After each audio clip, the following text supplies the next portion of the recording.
So howdy everybody, welcome to the high road and to the Texas coast. We're actually on the mid-Texas coast at some friends of ours' place called the Bluff Ranch. Okay, the Bluff Ranch is owned by some friends of ours, the Burris brothers. Now the Burris brothers are a really good time. You will never be bored when you're hanging out with the Burris brothers. This is a management show special.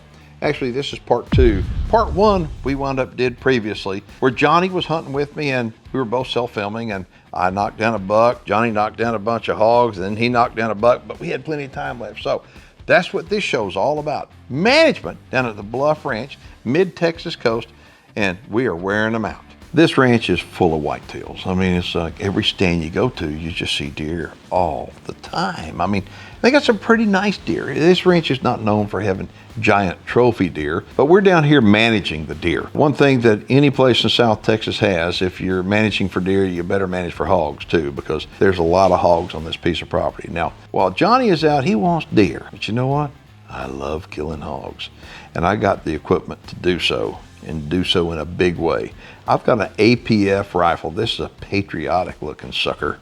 And let me tell you something, it is a tack driver. 500 yards, you don't want me shooting at you, I guarantee you. I'll tell you what, this APF rifle has been so pivotal on this trip. We've made some quick shots, we've made some clean shots, and this thing is on the dot every single time.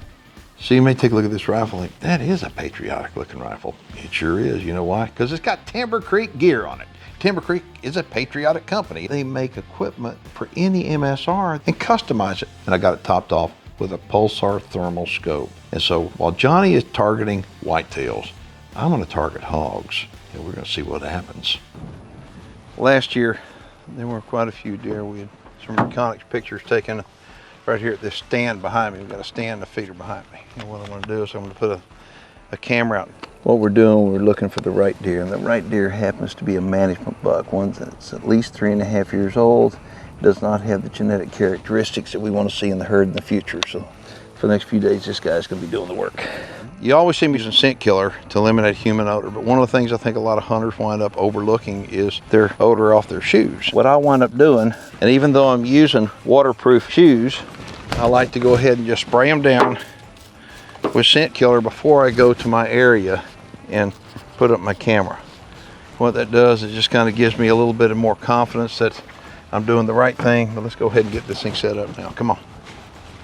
So this next spot, we have the reconics out, and the reconics showed this absolutely beautiful 7-point. He's old, he's perfect management buck. Also showed a beautiful 10-point buck that we wouldn't shoot, but I wanted that 7-point. Up in the stand I go. The reconics showed that 7-pointer was in here like clockwork, and so far he hadn't shown.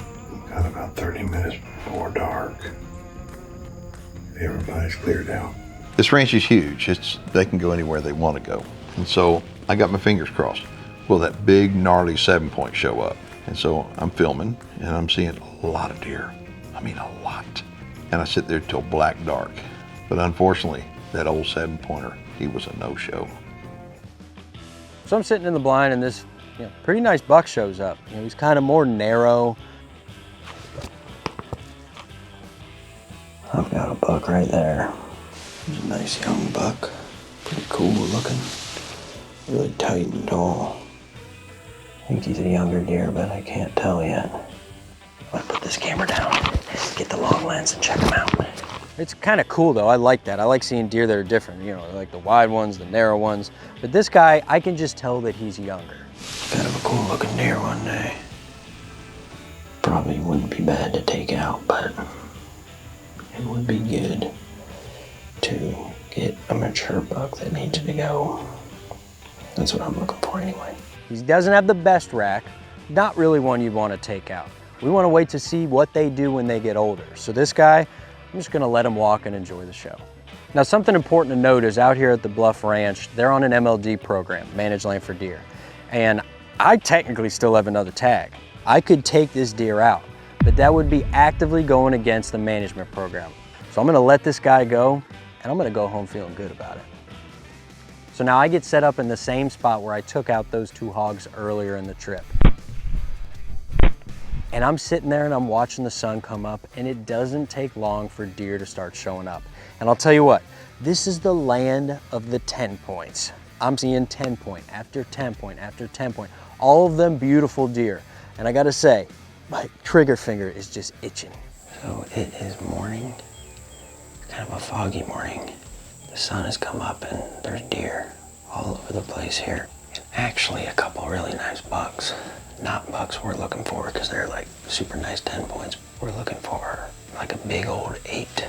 That would be nice, or a goofy guy. Now my patience paid off because regardless of how many pretty deer were in front of me, I look up and I see the perfect management buck coming at me.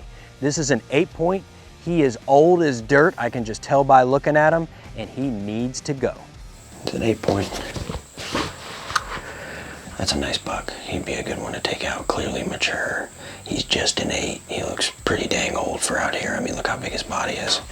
And he is running everybody around. Clearly he runs the show. But that being said, I don't think he's gonna stick around long.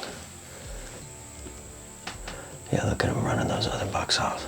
Now there are a lot of deer in the field, and this guy works his way in, starts heading right across the field, and I know that I do not have long because he is beelining it right for that edge. All right, he's heading for the wood line. If I can stop him and there's no other deer in the way, I'm gonna take the shot.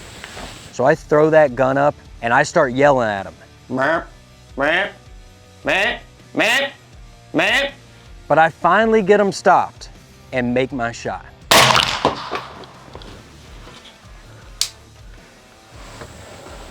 Oh, well, that made short work of him. But that was a close call, a really close call. It's actually pretty scary. I was waiting for the one deer on the right to move a little bit. I was hoping to clear out of there, and as soon as it did, I shot.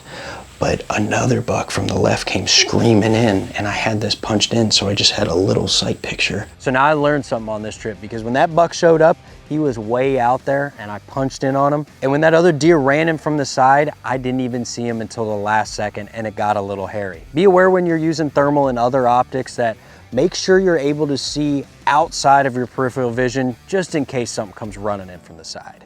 So all week you've been hearing us talk about ultra mature bucks that just need to go. We have finally found him. This guy is super old. He has a massive body, especially for down here with these smaller coastal deer. Just look at his face. He's got a big old Roman nose. He's got a big old thick neck, big shoulders, huge belly. As soon as he walked out in the field, I was like, that's a shooter. He needs to go. And I had 3 very pretty big old 10 points out there that a lot of people would like to shoot, but I'd rather let those breed. Take out the mature 8 point who's really running things and probably wouldn't let those bucks breed, and properly manage the herd. So that was a little close. So this guy started making a bum rush for the wood line, and I tried stopping him. I said, meh, meh. And he just wouldn't stop. And I apparently got the attention of every other deer in the field, because that's what sent that buck just screaming my way from the left side. And it's just amazing to me how it seems like it's always the deer that you're trying to stop that doesn't hear you and stop. All the other deer in the field just boom, right away hear you and start getting all crazy. But thankfully we were able to get it done, and everything ended up working out, thank the good Lord. That was a little close. I was using the Pulsar here, and these are great, absolutely phenomenal. If you're out there and you have a Pulsar, or you're thinking about getting a Pulsar, just take into consideration your surroundings, because I learned a lesson myself today.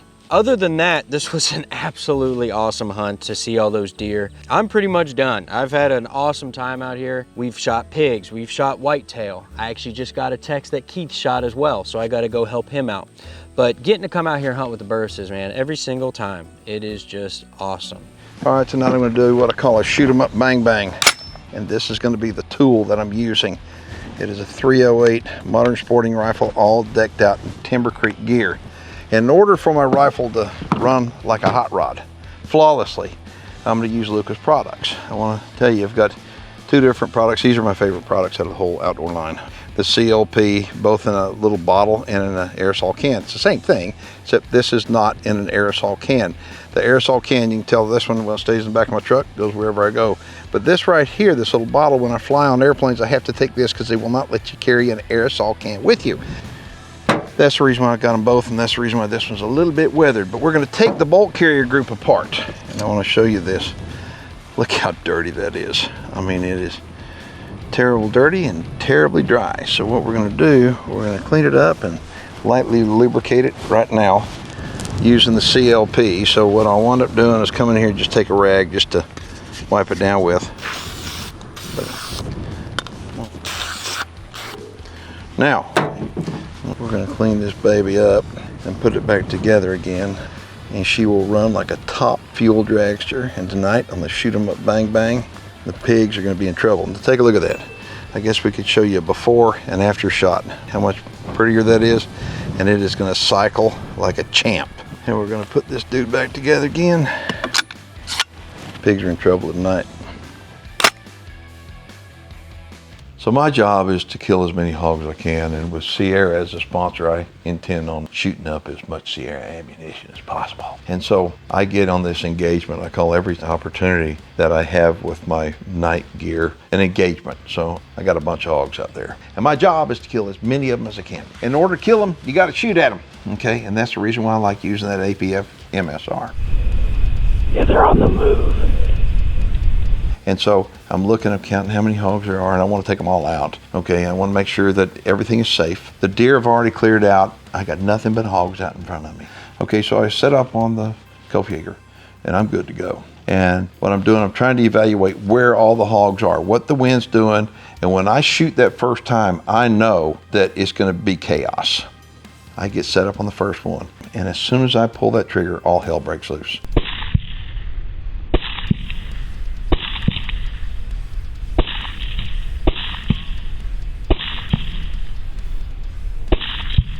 Listening to the report, watching what was happening, I knew I got a bunch of them. Okay, but then one of them took off. Like, doggone it. But that's okay. You can't kill them all. Okay. I reach over to grab the Kopfjäger, and all of a sudden, he comes back out looking for his friends. I couldn't let him leave. I need to let him join them. And I think I hit every single one of them. That was my job, to eliminate hogs. Eliminate as many as I could. And so on that engagement, Keith won that one. I'll put it that way. All right, so one of the cool things I think there is about hunting in Texas is the fact that it's game rich. And this particular ranch is down by the Texas coast. There's a lot of turkeys on it, a lot of white-tailed deer. And at nighttime, the hogs come out. The cool thing about it is when we're down here deer hunting, we always bring our gear to go hunt for hogs too, and the rancher says you can kill as many hogs as you want. So with Sierra as a sponsor, they've got the Game Changer ammo, and we're getting started tonight. So this first engagement, I want to show you, this is a really good sized sow. Got about 90 yards from it. This sow probably about 170, 180 pounds. And then this boar right here, he's probably 120 pounder. I mean, it's a nice boar. But I want to tell you a little bit about the equipment that we're using. This is an APF modern sporting rifle. Of course, it's all tricked out with Timber Creek gear, and I've got it topped off with a Pulsar rifle scope. It has a laser rangefinder on it. And the reason why that's so important is because when you're hunting at night with a thermal unit, it's real hard for depth perception. So it's important to be able to tell how far they are. And well, that's really a game changer for me. And of course, I've got the Helion right here, the little Pulsar monocular right here. So of course, I've got the Kopfjäger rest. And with the Kopfjäger rest, it is absolutely like putting your gun in a vise, okay? You get set up on them and you start squeezing the trigger, and of course the gun's suppressed, and every single time you can hear that report. Sometimes they fall immediately, sometimes they run off in the brush, but the brush is so thick down here that we're not gonna go and gather the ones up that are in the brush and maybe thinking they're wasted. They're not wasted. The coyotes and the buzzards will eat them up all by tomorrow. So nothing's wasted. We're gonna take these guys back, and people are gonna make tamales out of these guys. So we're gonna go ahead and get them loaded up and see if we can get some more. The Burris Ranch has got a lot of hogs, but it's also got a lot of cattle, okay, a lot of deer. And so when I'm out there doing my deal at night, and I'm walking around and I've got my Pulsar, I'm real fast moving through the woods looking for any blobs, any white glowing areas where I know, okay, that's an animal. After identifying what there is, I can make a decision whether it's safe or not to shoot. And so I get in this one situation where I see hogs, okay? I know that I could take these guys. And I'm looking over what is that over there? It's behind a tree. I see a head and I think, golly, it looks like a big hog head, but is it? And so being a ethical hunter, being a careful hunter, I decided I'm gonna wait. I'm gonna wait. I am not gonna take a chance to shoot something that I do not have a 100% confidence in identifying what the target is. I don't wanna make a mistake. So I decided I know that those are hogs right there. There's 2 of them, and they're dead meat. And so what I'm gonna do is I'm gonna take them out first and watch and see what that is over there. All right, go ahead.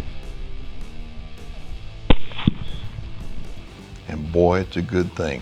I knocked these 2 hogs down, and all of a sudden the unidentified object stands up, and sure enough, It's a cow.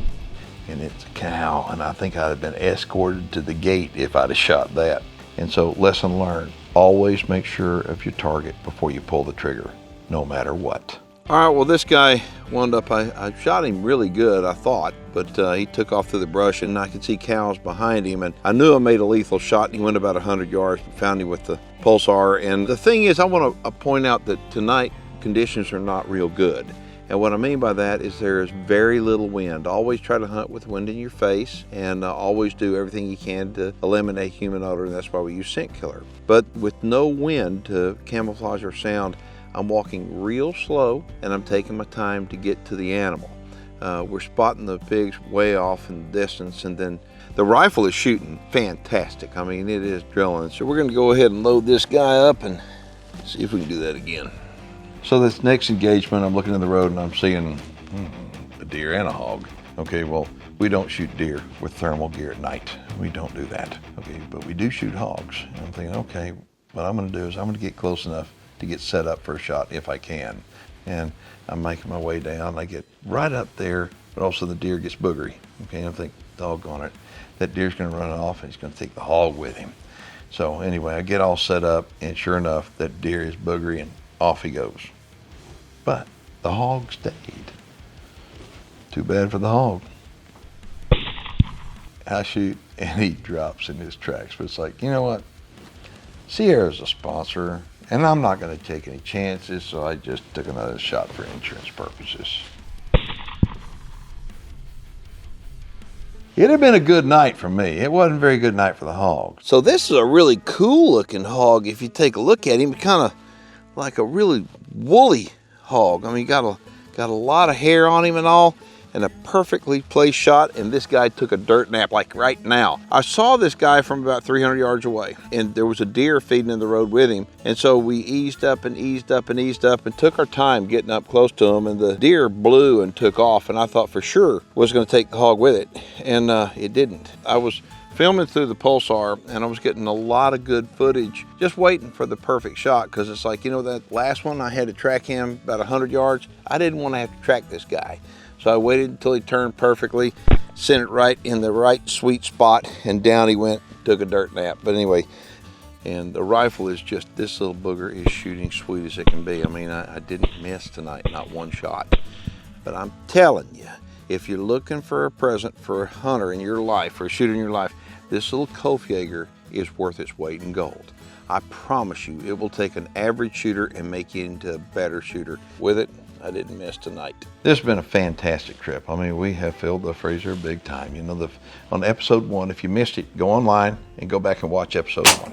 Okay, we shot a couple of bucks, lots of hogs, and had a really good first episode. This second episode, we shot deer, we shot lots of hogs. This has just been a great trip, and every single time we pull the trigger, turns out to be the perfect decision, management-wise. You know, there aren't many things out there like hunting. It is my biggest passion by far.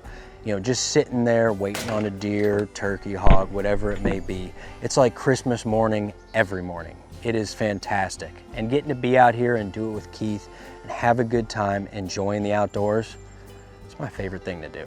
We shot a lot of animals that needed to be taken off the Bluff Ranch. And so, to me, this was an extremely successful hunt, and it's one that we look forward to every single year. Folks, if you like what we're doing, we want to hear from you. If you're not watching our show online, head on over to the YouTube channel, make sure and check it out, and while you're there, subscribe. My name is Keith Warren, and we'll catch y'all next time.